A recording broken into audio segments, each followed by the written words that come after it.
Right, we've been speaking to Simon. Been a bit of a list of the injured and the wounded and what have you. Yeah. What's the feeling like in the camp at the moment? Yeah, we're hurt. I think there's no hiding that off that defeat.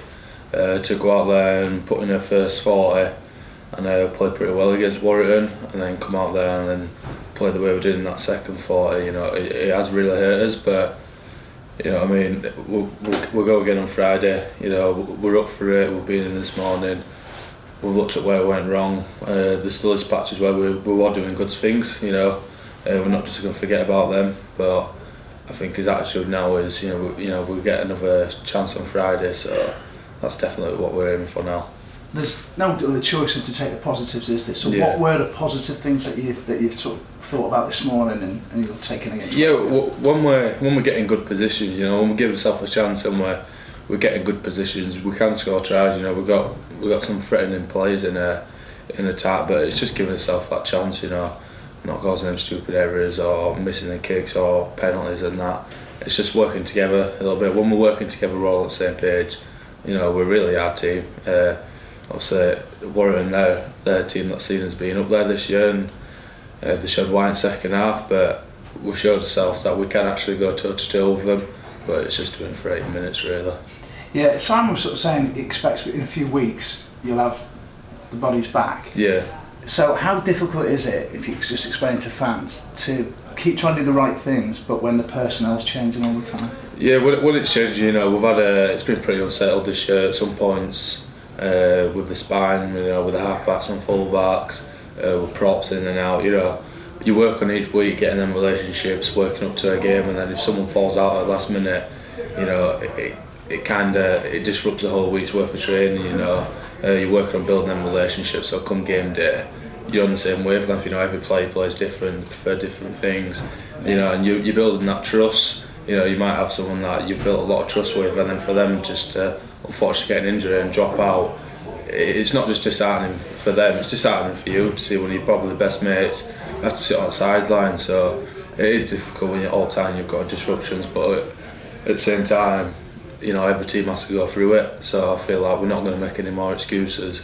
We just need to keep our heads down. Hopefully we can get the players back in a few weeks, but in that meantime we need to manage it a bit better. Yeah, and it looks like Warrington's the only side that hasn't gone through the secondary process. Definitely, they're doing it right. So potentially then, just how good do you think this side could be once you sort it?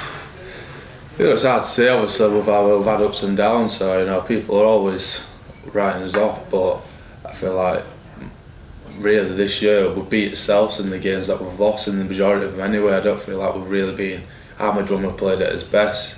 When we are at its best, and even just half of it, it's coming our way, but teams can't handle us. So it's just a case of really just getting his players back, keeping his heads down, and we'll just let it do it for itself. Performance on field do talking for itself, but we're still a confident team within what we've got in this team, and we've still got our goals and what we want to do. So hopefully we can start getting that and ticking them boxes in the next few weeks. And Wakefield, it was tight last time. Yeah. Clearly, Yeah. What are you expecting this time? They're probably one of the only teams that's a bit more bust up than us.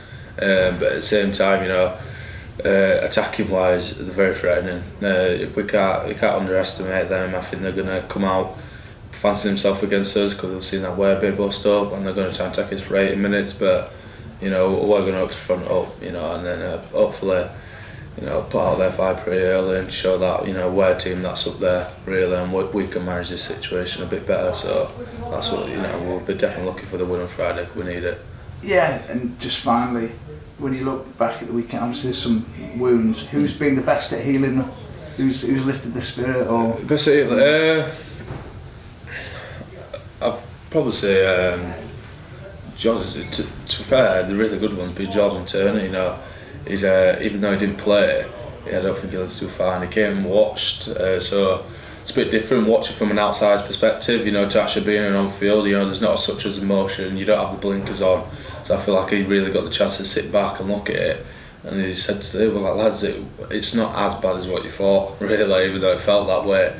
He said, if we just tighten up on these little areas and that and fix up these little areas, we had him.